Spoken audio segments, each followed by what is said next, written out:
12ই রবিউল আউয়াল নবীজির মৃত্যু দিবস। এই সুখের দিনে আপনি ঈদে মিলাদুন নবী অর্থাৎ জন্মদিবস পালন করে নবীজির শানে চরম বেয়াদবি করছেন না তো? হ্যাঁ, এটাই নিয়ে এখন কথা বলবো। 12ই রবিউল আউয়াল নবীজির মৃত্যু দিবস, এটা সর্বজন সম্মত, কিন্তু 12ই রবিউল আউয়াল যে নবীজির জন্মদিন, এটা কিন্তু স্বীকৃত নয়। এটা নিয়ে মতানৈক্য রয়েছে।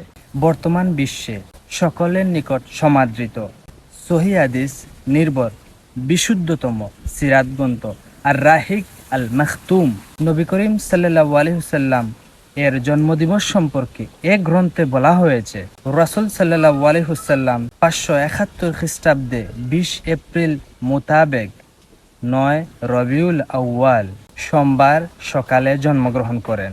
এটা